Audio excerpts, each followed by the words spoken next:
Atomic Habits by James Clear. Introduction. My story. On the final day of my sophomore year of high school, I was hit in the face with a baseball bat. As my classmate took a full swing, the bat slipped out of his hands and came flying toward me before striking me directly between the eyes. I have no memory of the moment of impact. The bat smashed into my face with such force that it crushed my nose into a distorted U-shape. The collision sent the soft tissue of my brain slamming into the inside of my skull. Immediately, a wave of swelling surged throughout my head. In a fraction of a second, I had a broken nose, multiple skull fractures, and 2 shattered eye sockets. When I opened my eyes, I saw people staring at me and running over to help. I looked down and noticed spots of red on my clothes. One of my classmates took the shirt off his back and handed it to me. I used it to plug the stream of blood rushing from my broken nose. Shocked and confused, I was unaware of how seriously I had been injured. My teacher looped his arm around my shoulder and we began the long walk to the nurse's office, across the field, down the hill, and back into school. Random hands touched my sides, holding me upright. We took our time and walked slowly. Nobody realized that every minute mattered. When we arrived at the nurse's office, she asked me a series of questions. What year is it? 1998, I answered. It was actually 2002. Who is the President of the United States? Bill Clinton, I said. The correct answer was George W. Bush. What is your mom's name? I stalled. 10 seconds passed. Patty, I said casually, ignoring the fact that it had taken me 10 seconds to remember my own mother's name. That is the last question I remember. My body was unable to handle the rapid swelling in my brain and I lost consciousness before the ambulance arrived. Minutes later, I was carried out of school and taken to the local hospital. Shortly after arriving, my body began shutting down. I struggled with basic functions like swallowing and breathing. I had my first seizure of the day. Then I stopped breathing entirely. As the doctors hurried to supply me with oxygen, they also decided the local hospital was unequipped to handle the situation and ordered a helicopter to fly me to a larger hospital in Cincinnati. I was rolled out of the emergency room doors and toward the helipad across the street. The stretcher rattled on a bumpy sidewalk as one nurse pushed me along while another pumped each breath into me by hand. My mother, who had arrived at the hospital a few moments before, climbed into the helicopter beside me. I remained unconscious and unable to breathe on my own as she held my hand during the flight. While my mother rode with me in the helicopter, my father went home to check on my brother and sister and break the news to them. He choked back tears as he explained to my sister that he would miss her 8th grade graduation ceremony that night. After passing my siblings off to family and friends, he drove to Cincinnati to meet my mother. When my mom and I landed on the roof of the hospital, a team of nearly 20 doctors and nurses sprinted onto the helipad and wheeled me into the trauma unit. By this time, the swelling in my brain had become so severe that I was having repeated post-traumatic seizures. My broken bones needed to be fixed, but I was in no condition to undergo surgery. After yet another seizure, my third of the day, I was put into a medically induced coma and placed on a ventilator. My parents were no strangers to this hospital. 10 years earlier, they had entered the same building on the ground floor after my sister was diagnosed with leukemia at age 3. I was 5 at the time. My brother was just 6 months old. After 2.5 years of chemotherapy treatments, spinal taps, and bone marrow biopsies, my little sister finally walked out of the hospital happy, healthy, and cancer-free. And now, after 10 years of normal life, my parents found themselves back in the same place with a different child. While I slipped into a coma, the hospital sent a priest and a social worker to comfort my parents. It was the same priest who had met with them a decade earlier on the evening they found out my sister had cancer. As day faded into night, a series of machines kept me alive. My parents slept restlessly on a hospital mattress. One moment they would collapse from fatigue, the next they would be wide awake with worry. My mother would tell me later, it was one of the worst nights I've ever had. My recovery. Mercifully, by the next morning my breathing had rebounded to the point where the doctors felt comfortable releasing me from the coma. When I finally regained consciousness, I discovered that I had lost my ability to smell. As a test, a nurse asked me to blow my nose and sniff an apple juice box. My sense of smell returned, but, to everyone's surprise, the act of blowing my nose forced air through the fractures in my eye socket and pushed my left eye outward. My eyeball bulged out of the socket, held precariously in place by my eyelid and the optic nerve attaching my eye to my brain. The ophthalmologist said my eye would gradually slide back into place as the air seeped out, but it was hard to tell how long this would take. I was scheduled for surgery 1 week later, which would allow me some additional time to heal. I looked like I had been on the wrong end of a boxing match, but I was cleared to leave the hospital. I returned home with a broken nose, half a dozen facial fractures, and a bulging left eye. The following months were hard. It felt like everything in my life was on pause. I had double vision for weeks. I literally couldn't see straight. It took more than a month, but my eyeball did eventually return to its normal location. Between the seizures and my vision problems, it was 8 months before I could drive a car again. At physical therapy, I practiced basic motor patterns like walking in a straight line. I was determined not to let my injury get me down, but there were more than a few moments when I felt depressed and overwhelmed. I became painfully aware of how far I had to go when I returned to the baseball field 1 year later. Baseball had always been a major part of my life. My dad had played minor league baseball for the St. Louis Cardinals, and I had a dream of playing professionally, too. After months of rehabilitation, what I wanted more than anything was to get back on the field. But my return to baseball was not smooth. When the season rolled around, I was the only junior to be cut from the varsity baseball team. I was sent down to play with the sophomores on junior varsity. I had been playing since age 4, and for someone who had spent so much time and effort on the sport, getting cut was humiliating. I vividly remember the day it happened. I sat in my car and cried as I flipped through the radio, desperately searching for a song that would make me feel better. After a year of self-doubt, I managed to make the varsity team as a senior, but I rarely made it on the field. In total, I played 11 innings of high school varsity baseball, barely more than a single game. Despite my lackluster high school career, I still believed I could become a great player. And I knew that if things were going to improve, I was the one responsible for making it happen. The turning point came 2 years after my injury, when I began college at Denison University. It was a new beginning, and it was the place where I would discover the surprising power of small habits for the first time. How I learned about habits. Attending Denison was one of the best decisions of my life. I earned a spot on the baseball team and, although I was at the bottom of the roster as a freshman, I was thrilled. Despite the chaos of my high school years, I had managed to become a college athlete. I wasn't going to be starting on the baseball team anytime soon, so I focused on getting my life in order.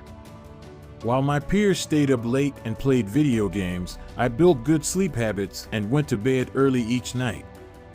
In the messy world of a college dorm, I made a point to keep my room neat and tidy.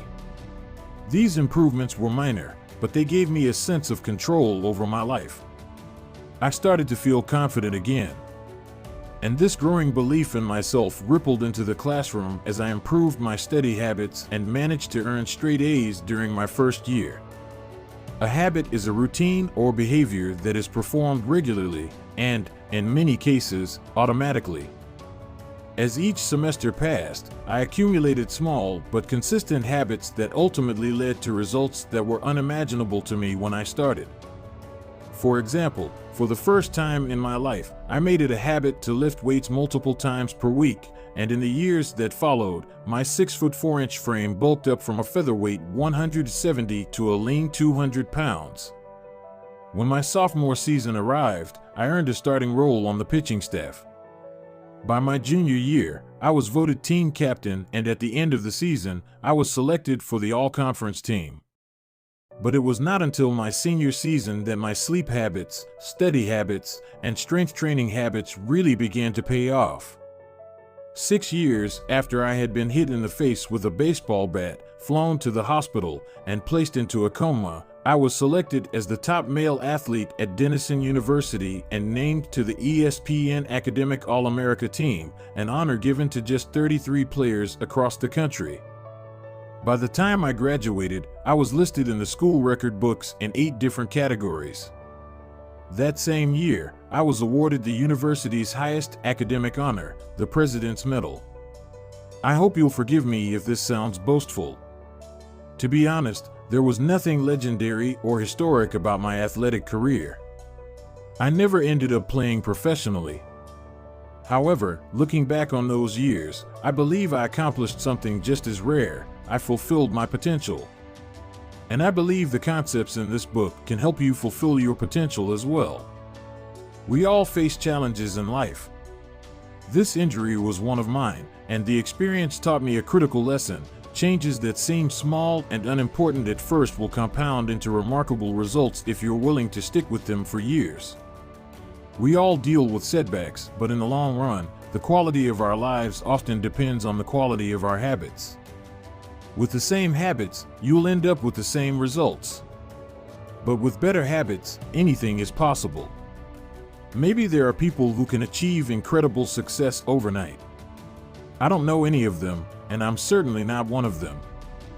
There wasn't one defining moment on my journey from a medically induced coma to academic All-American. There were many. It was a gradual evolution, a long series of small wins and tiny breakthroughs. The only way I made progress, the only choice I had, was to start small. And I employed this same strategy a few years later when I started my own business and began working on this book. How and why I wrote this book.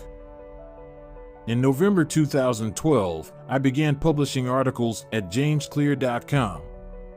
For years, I had been keeping notes about my personal experiments with habits, and I was finally ready to share some of them publicly.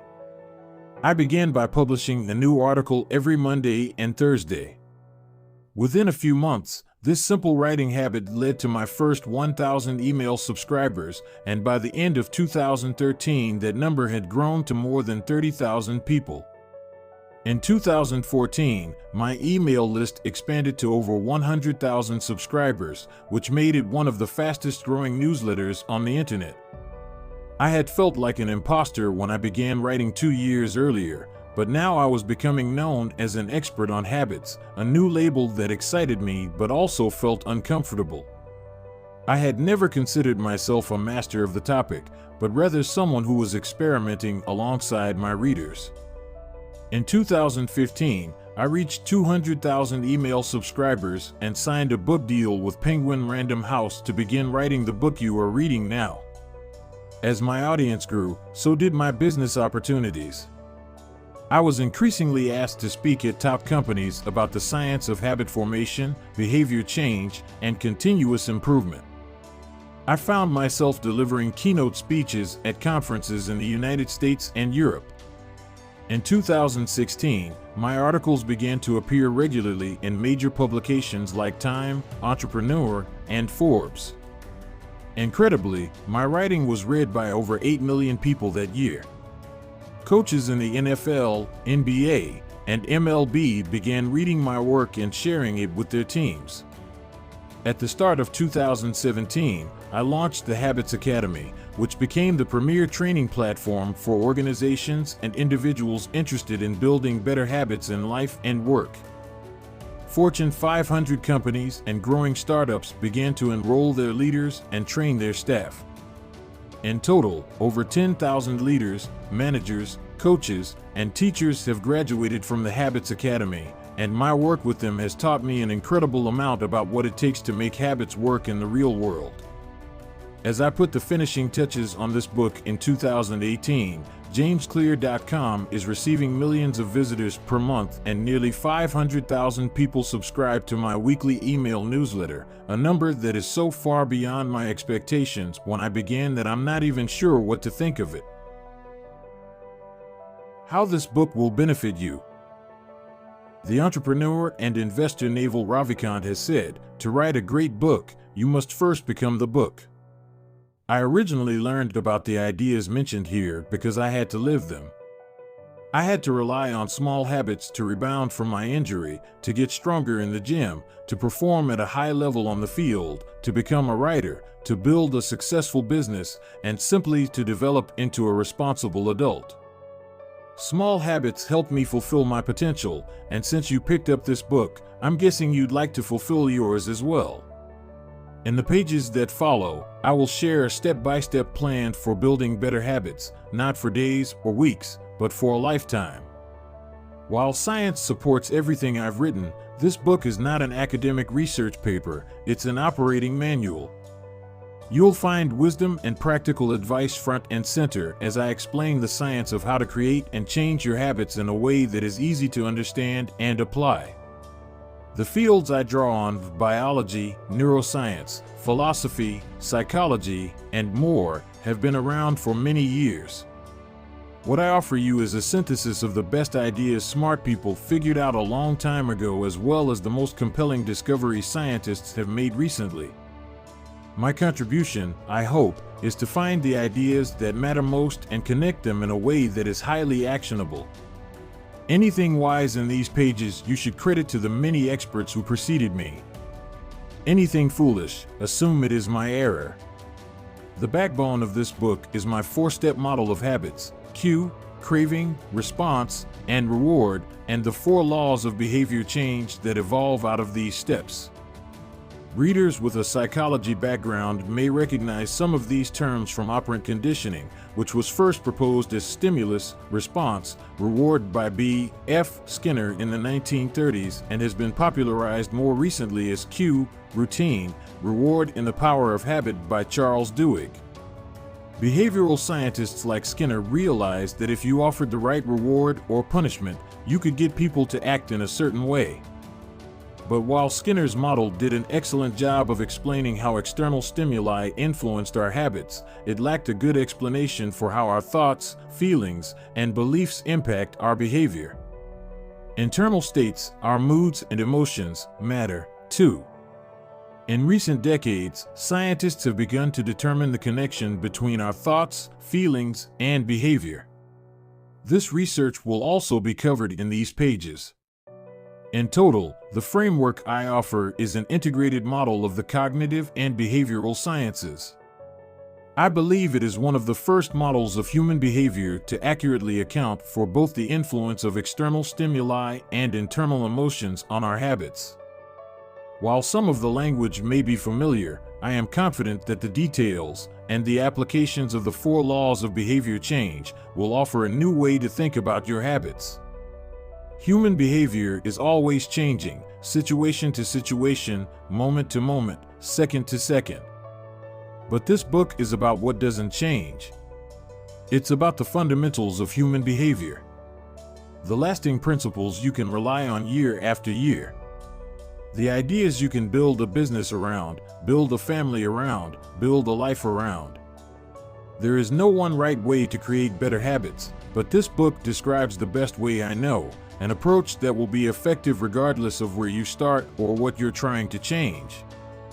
The strategies I cover will be relevant to anyone looking for a step-by-step system for improvement, whether your goals center on health, money, productivity, relationships, or all of the above. As long as human behavior is involved, this book will be your guide. The fundamentals. Why tiny changes make a big difference. Chapter 1: The Surprising Power of Atomic Habits. The fate of British cycling changed one day in 2003. The organization, which was the governing body for professional cycling in Great Britain, had recently hired Dave Brailsford as its new performance director. At the time, professional cyclists in Great Britain had endured nearly 100 years of mediocrity. Since 1908, British riders had won just a single gold medal at the Olympic Games, and they had fared even worse in cycling's biggest race, the Tour de France. In 110 years, no British cyclist had ever won the event. In fact, the performance of British riders had been so underwhelming that one of the top bike manufacturers in Europe refused to sell bikes to the team because they were afraid that it would hurt sales if other professionals saw the Brits using their gear. Brailsford had been hired to put British cycling on a new trajectory. What made him different from previous coaches was his relentless commitment to a strategy that he referred to as the aggregation of marginal gains, which was the philosophy of searching for a tiny margin of improvement in everything you do. Brailsford said, "The whole principle came from the idea that if you broke down everything you could think of that goes into riding a bike, and then improve it by 1%, you will get a significant increase when you put them all together." Brailsford and his coaches began by making small adjustments you might expect from a professional cycling team. They redesigned the bike seats to make them more comfortable and rubbed alcohol on the tires for a better grip. They asked riders to wear electrically heated overshorts to maintain ideal muscle temperature while riding and used biofeedback sensors to monitor how each athlete responded to a particular workout. The team tested various fabrics in a wind tunnel and had their outdoor riders switch to indoor racing suits, which proved to be lighter and more aerodynamic. But they didn't stop there. Brailsford and his team continued to find 1% improvements in overlooked and unexpected areas. They tested different types of massage gels to see which one led to the fastest muscle recovery. They hired a surgeon to teach each rider the best way to wash their hands to reduce the chances of catching a cold. They determined the type of pillow and mattress that led to the best night's sleep for each rider. They even painted the inside of the team truck white, which helped them spot little bits of dust that would normally slip by unnoticed but could degrade the performance of the finely tuned bikes. As these and hundreds of other small improvements accumulated, the results came faster than anyone could have imagined.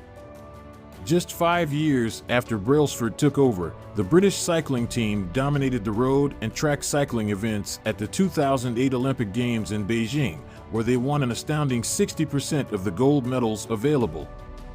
4 years later, when the Olympic Games came to London, the Brits raised the bar as they set 9 Olympic records and 7 world records. That same year, Bradley Wiggins became the first British cyclist to win the Tour de France. The next year, his teammate Chris Froome won the race, and he would go on to win again in 2015, 2016, and 2017, giving the British team 5 Tour de France victories in 6 years. During the 10-year span from 2007 to 2017, British cyclists won 178 World Championships and 66 Olympic or Paralympic gold medals and captured 5 Tour de France victories in what is widely regarded as the most successful run in cycling history. How does this happen? How does a team of previously ordinary athletes transform into world champions with tiny changes that, at first glance, would seem to make a modest difference at best? Why do small improvements accumulate into such remarkable results, and how can you replicate this approach in your own life?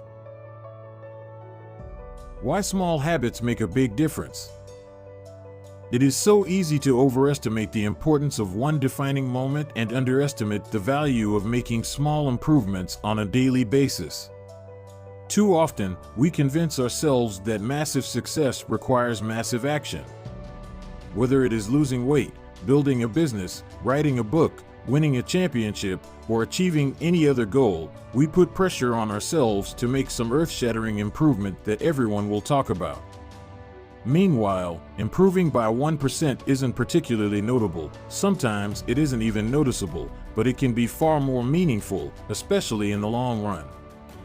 The difference a tiny improvement can make over time is astounding. Here's how the math works out. If you can get 1% better each day for 1 year, you'll end up 37 times better by the time you're done. Conversely, if you get 1% worse each day for 1 year, you'll decline nearly down to 0. What starts as a small win or a minor setback accumulates into something much more. Habits are the compound interest of self-improvement. The same way that money multiplies through compound interest, the effects of your habits multiply as you repeat them. They seem to make little difference on any given day, and yet the impact they deliver over the months and years can be enormous. It is only when looking back 2, 5, or perhaps 10 years later that the value of good habits and the cost of bad ones becomes strikingly apparent. This can be a difficult concept to appreciate in daily life. We often dismiss small changes because they don't seem to matter very much in the moment. If you save a little money now, you're still not a millionaire.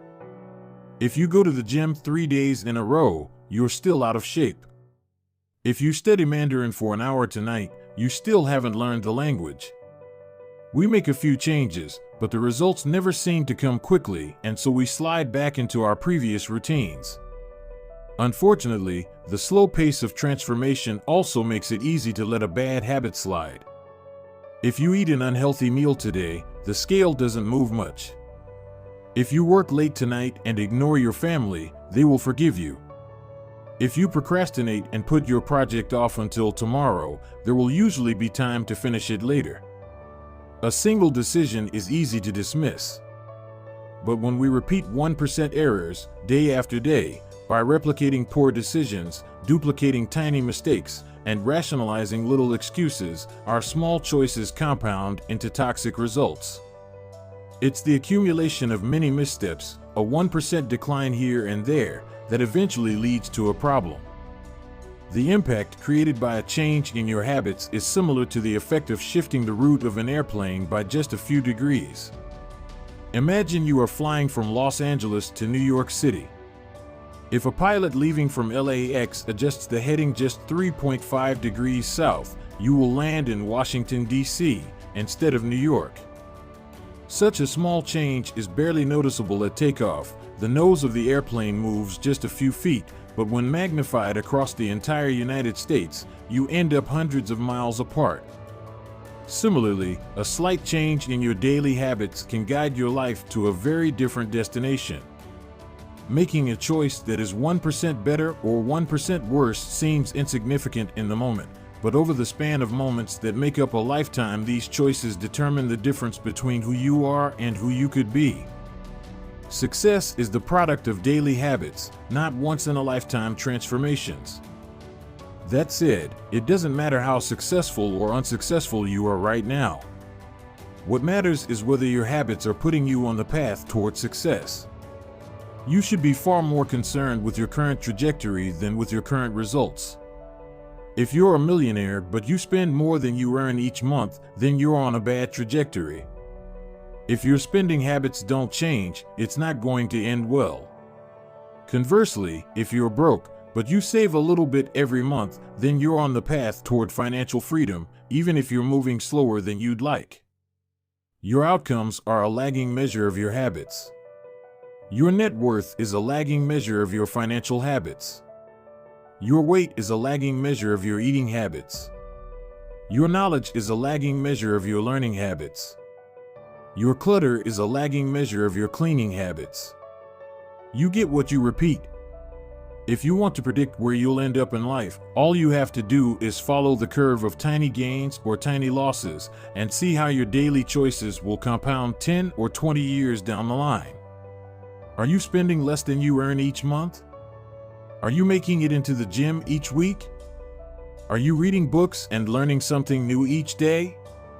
Tiny battles like these are the ones that will define your future self. Time magnifies the margin between success and failure. It will multiply whatever you feed it. Good habits make time your ally. Bad habits make time your enemy. Habits are a double-edged sword. Bad habits can cut you down just as easily as good habits can build you up, which is why understanding the details is crucial. You need to know how habits work and how to design them to your liking, so you can avoid the dangerous half of the blade. Your habits can compound for you or against you. Positive compounding.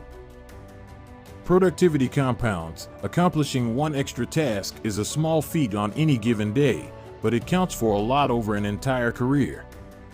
The effect of automating an old task or mastering a new skill can be even greater. The more tasks you can handle without thinking, the more your brain is free to focus on other areas. Knowledge compounds. Learning one new idea won't make you a genius, but a commitment to lifelong learning can be transformative. Furthermore, each book you read not only teaches you something new, but also opens up different ways of thinking about old ideas. As Warren Buffett says, that's how knowledge works. It builds up, like compound interest. Relationships compound. People reflect your behavior back to you. The more you help others, the more others want to help you. Being a little bit nicer in each interaction can result in a network of broad and strong connections over time. Negative compounding. Stress compounds. The frustration of a traffic jam. The weight of parenting responsibilities. The worry of making ends meet. The strain of slightly high blood pressure. By themselves, these common causes of stress are manageable. But when they persist for years, little stresses compound into serious health issues. Negative thoughts compound. The more you think of yourself as worthless, stupid, or ugly, the more you condition yourself to interpret life that way. You get trapped in a thought loop. The same is true for how you think about others. Once you fall into the habit of seeing people as angry, unjust, or selfish, you see those kind of people everywhere. Outrage compounds. Riots, protests, and mass movements are rarely the result of a single event. Instead, a long series of microaggressions and daily aggravations slowly multiply until one event tips the scales and outrage spreads like wildfire. What progress is really like. Imagine that you have an ice cube sitting on the table in front of you. The room is cold and you can see your breath. It is currently 25 degrees. Ever so slowly, the room begins to heat up. 26 degrees. 27. 28. The ice cube is still sitting on the table in front of you. 29 degrees. 30. 31. Still, nothing has happened.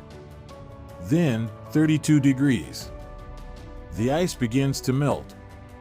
A 1-degree shift, seemingly no different from the temperature increases before it, has unlocked a huge change. Breakthrough moments are often the result of many previous actions, which build up the potential required to unleash a major change. This pattern shows up everywhere. Cancer spends 80% of its life undetectable, then takes over the body in months. Bamboo can barely be seen for the first 5 years as it builds extensive root systems underground before exploding 90 feet into the air within 6 weeks. Similarly, habits often appear to make no difference until you cross a critical threshold and unlock a new level of performance. In the early and middle stages of any quest, there is often a valley of disappointment. You expect to make progress in a linear fashion, and it's frustrating how ineffective changes can seem during the first days, weeks, and even months. It doesn't feel like you are going anywhere. It's a hallmark of any compounding process. The most powerful outcomes are delayed. This is one of the core reasons why it is so hard to build habits that last. People make a few small changes, fail to see a tangible result, and decide to stop. You think, I've been running every day for a month, so why can't I see any change in my body? Once this kind of thinking takes over, it's easy to let good habits fall by the wayside. But in order to make a meaningful difference, habits need to persist long enough to break through this plateau, what I call the plateau of latent potential. If you find yourself struggling to build a good habit or break a bad one, it is not because you have lost your ability to improve. It is often because you have not yet crossed the plateau of latent potential. Complaining about not achieving success despite working hard is like complaining about an ice cube not melting when you heated it from 25 to 31 degrees. Your work was not wasted, it is just being stored. All the action happens at 32 degrees. When you finally break through the plateau of latent potential, people will call it an overnight success. The outside world only sees the most dramatic event rather than all that preceded it. But you know that it's the work you did long ago, when it seemed that you weren't making any progress, that makes the jump today possible. It is the human equivalent of geological pressure. Two tectonic plates can grind against one another for millions of years, the tension slowly building all the while. Then, one day, they rub each other once again, in the same fashion they have for ages, but this time the tension is too great. An earthquake erupts. Change can take years before it happens all at once. Mastery requires patience. The San Antonio Spurs, one of the most successful teams in NBA history, have a quote from social reformer Jacob Riis hanging in their locker room: "When nothing seems to help, I go and look at a stonecutter hammering away at his rock, perhaps 100 times without as much as a crack showing in it. Yet at the 101st blow it will split in two, and I know it was not that last blow that did it, but all that had gone before." The plateau of latent potential. We often expect progress to be linear. At the very least, we hope it will come quickly. In reality, the results of our efforts are often delayed. It is not until months or years later that we realize the true value of the previous work we have done. This can result in a valley of disappointment where people feel discouraged after putting in weeks or months of hard work without experiencing any results. However, this work was not wasted. It was simply being stored. It is not until much later that the full value of previous efforts is revealed. All big things come from small beginnings. The seed of every habit is a single, tiny decision. But as that decision is repeated, a habit sprouts and grows stronger. Roots entrench themselves and branches grow. The task of breaking a bad habit is like uprooting a powerful oak within us.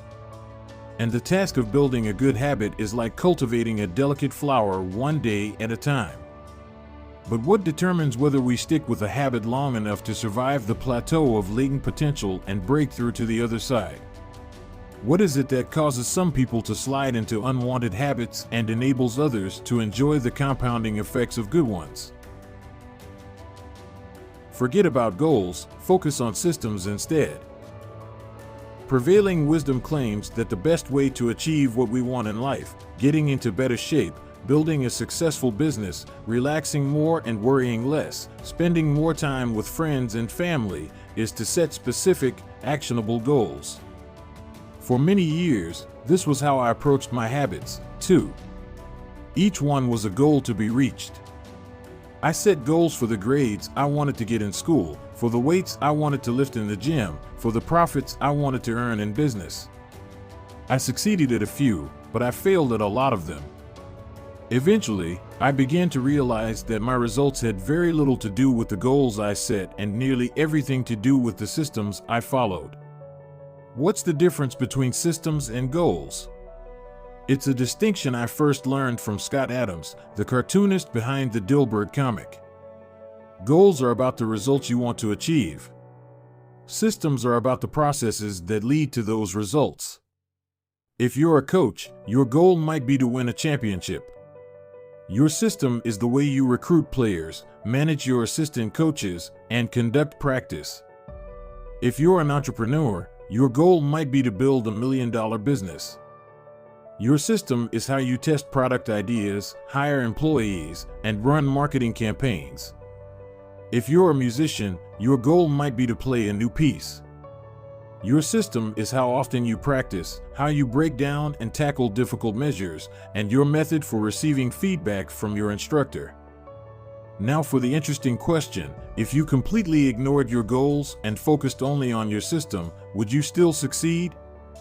For example, if you were a basketball coach and you ignored your goal to win a championship and focused only on what your team does at practice each day, would you still get results? I think you would. The goal in any sport is to finish with the best score, but it would be ridiculous to spend the whole game staring at the scoreboard. The only way to actually win is to get better each day. In the words of three-time Super Bowl winner Bill Walsh, the score takes care of itself. The same is true for other areas of life. If you want better results, then forget about setting goals. Focus on your system instead. What do I mean by this? Are goals completely useless? Of course not. Goals are good for setting a direction, but systems are best for making progress. A handful of problems arise when you spend too much time thinking about your goals and not enough time designing your systems. Problem number 1: winners and losers have the same goals. Goal setting suffers from a serious case of survivorship bias. We concentrate on the people who end up winning, the survivors, and mistakenly assume that ambitious goals led to their success while overlooking all of the people who had the same objective but didn't succeed. Every Olympian wants to win a gold medal. Every candidate wants to get the job. And if successful and unsuccessful people share the same goals, then the goal cannot be what differentiates the winners from the losers. It wasn't the goal of winning the Tour de France that propelled the British cyclists to the top of the sport. Presumably, they had wanted to win the race every year before, just like every other professional team. The goal had always been there. It was only when they implemented a system of continuous small improvements that they achieved a different outcome. Problem number 2: achieving a goal is only a momentary change. Imagine you have a messy room and you set a goal to clean it. If you summon the energy to tidy up, then you will have a clean room, for now. But if you maintain the same sloppy, pack-rat habits that led to a messy room in the first place, soon you'll be looking at a new pile of clutter and hoping for another burst of motivation. You're left chasing the same outcome because you never changed the system behind it. You treated a symptom without addressing the cause. Achieving a goal only changes your life for the moment. That's the counterintuitive thing about improvement. We think we need to change our results, but the results are not the problem. What we really need to change are the systems that cause those results. When you solve problems at the results level, you only solve them temporarily. In order to improve for good, you need to solve problems at the systems level. Fix the inputs and the outputs will fix themselves. Problem number 3: goals restrict your happiness. The implicit assumption behind any goal is this: once I reach my goal, then I'll be happy. The problem with a goals-first mentality is that you're continually putting happiness off until the next milestone. I've slipped into this trap so many times I've lost count. For years, happiness was always something for my future self to enjoy.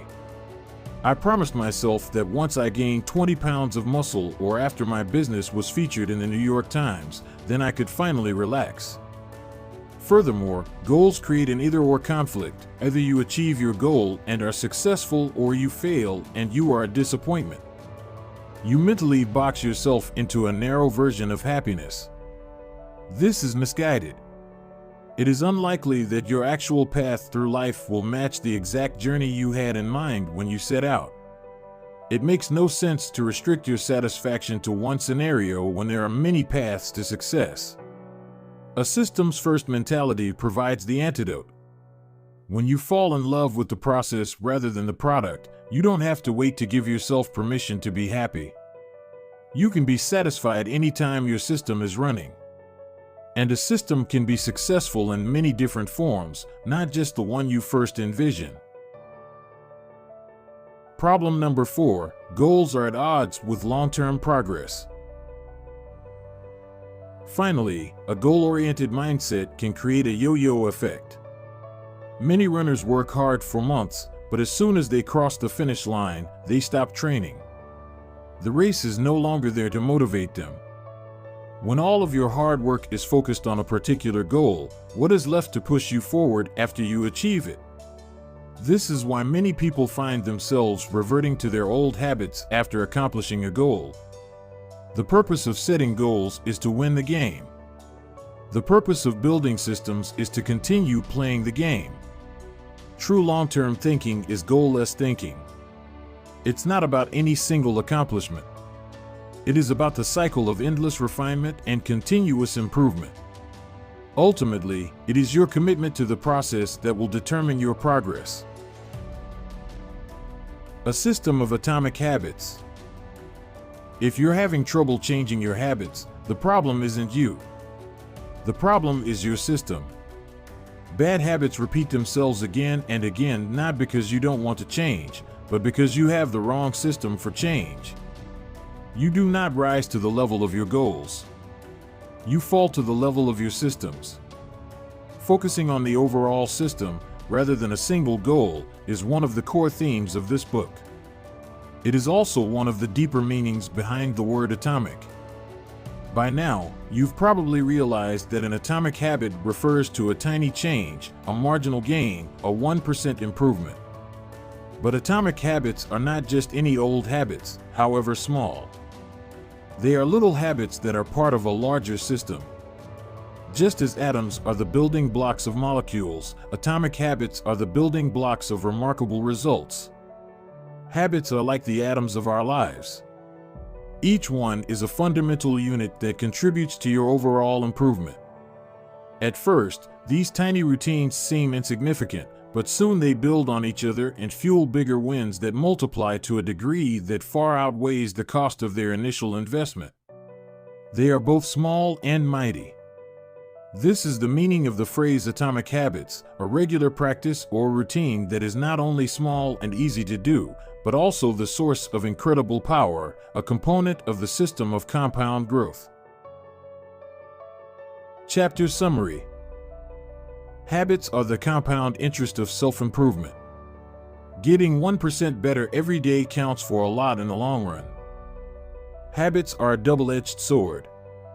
They can work for you or against you, which is why understanding the details is essential.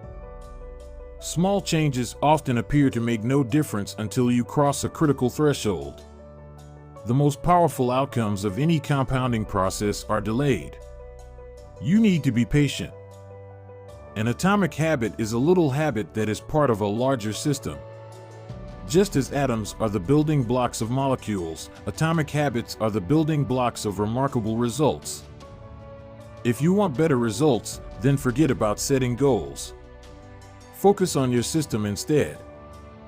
You do not rise to the level of your goals. You fall to the level of your systems. Chapter 2. How your habits shape your identity, and vice versa. Why is it so easy to repeat bad habits and so hard to form good ones? Few things can have a more powerful impact on your life than improving your daily habits. And yet it is likely that this time next year you'll be doing the same thing rather than something better.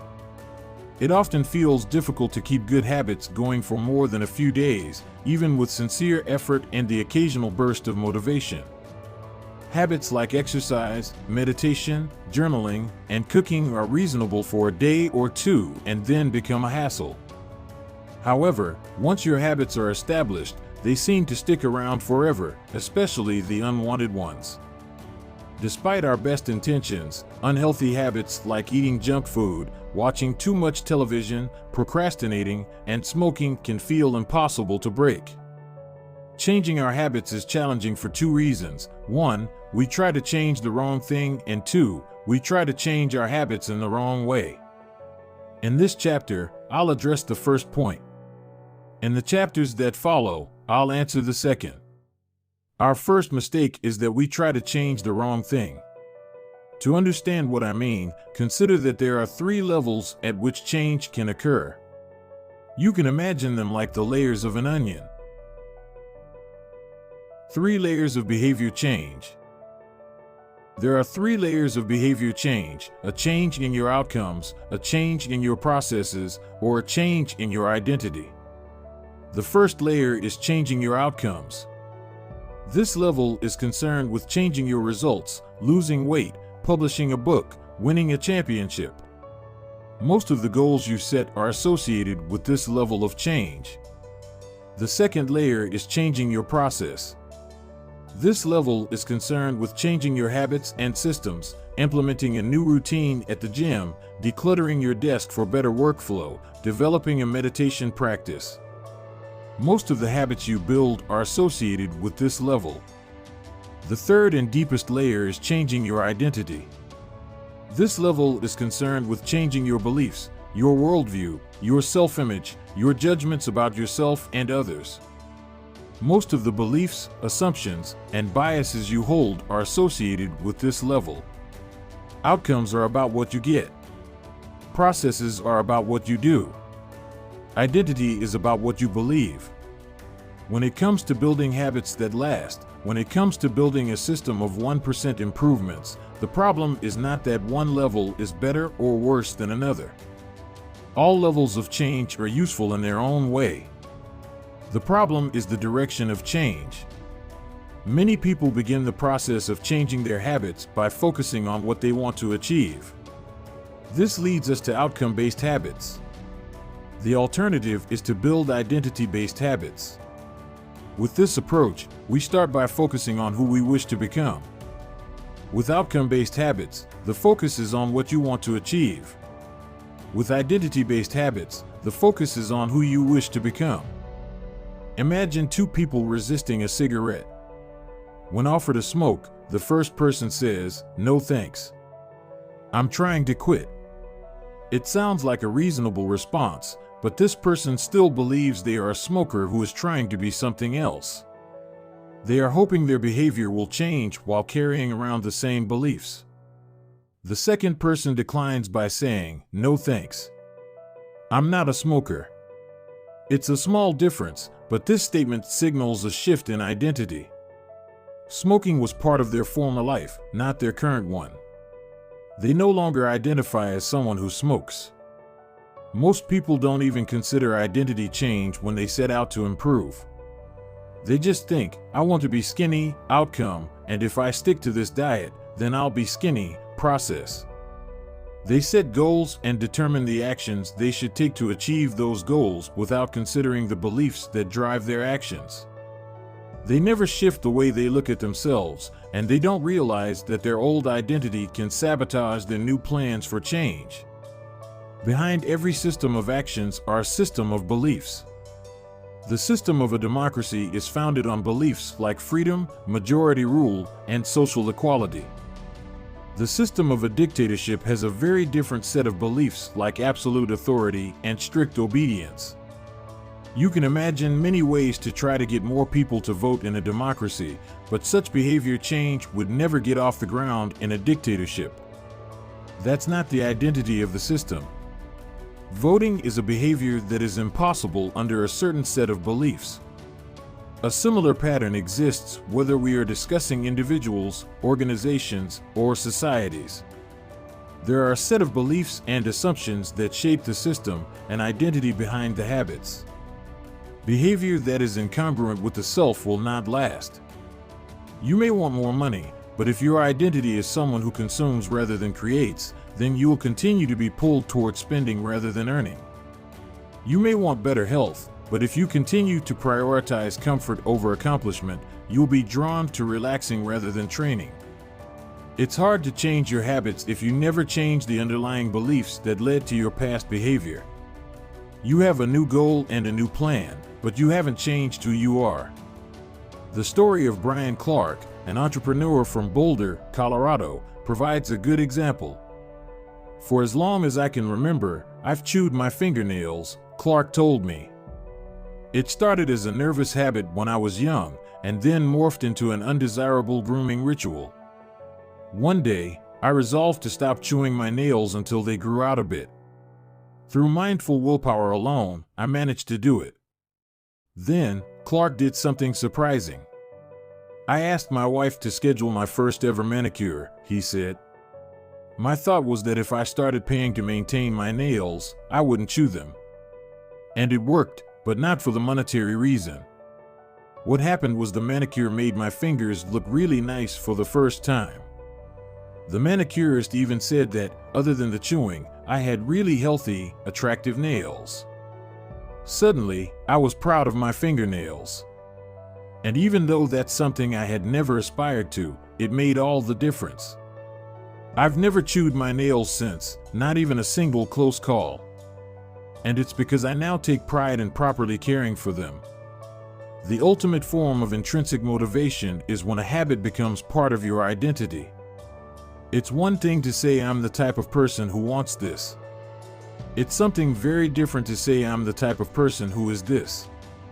The more pride you have in a particular aspect of your identity, the more motivated you will be to maintain the habits associated with it.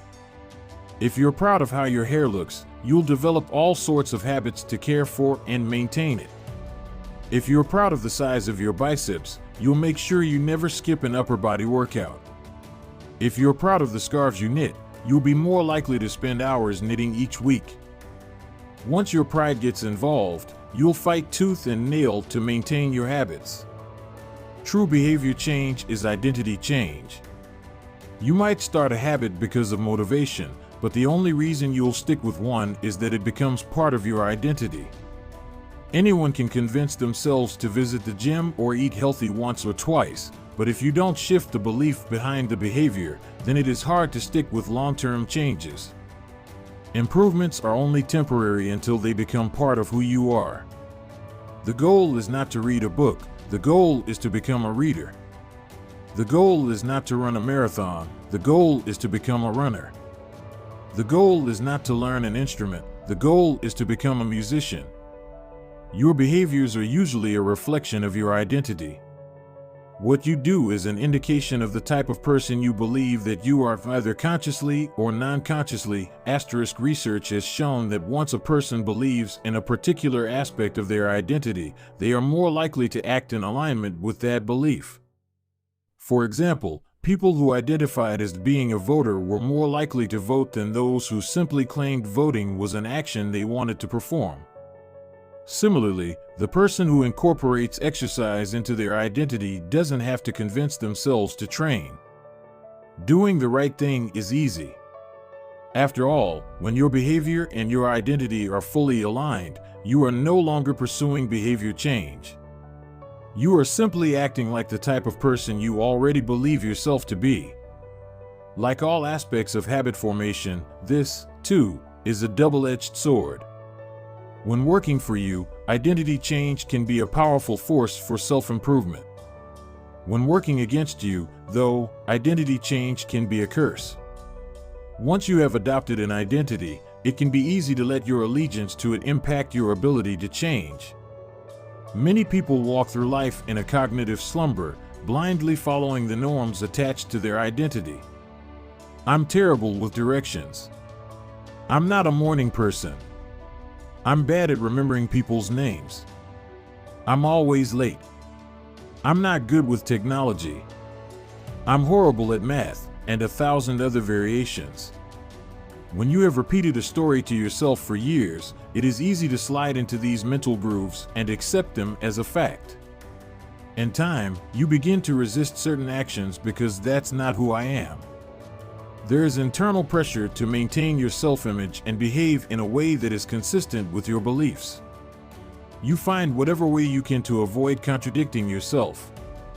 The more deeply a thought or action is tied to your identity, the more difficult it is to change it. It can feel comfortable to believe what your culture believes, group identity, or to do what upholds your self-image, personal identity, even if it's wrong. The biggest barrier to positive change at any level, individual, team, society, is identity conflict. Good habits can make rational sense, but if they conflict with your identity, you will fail to put them into action. On any given day, you may struggle with your habits because you're too busy or too tired or too overwhelmed or hundreds of other reasons. Over the long run, however, the real reason you fail to stick with habits is that your self-image gets in the way. This is why you can't get too attached to one version of your identity. Progress requires unlearning. Becoming the best version of yourself requires you to continuously edit your beliefs and to upgrade and expand your identity.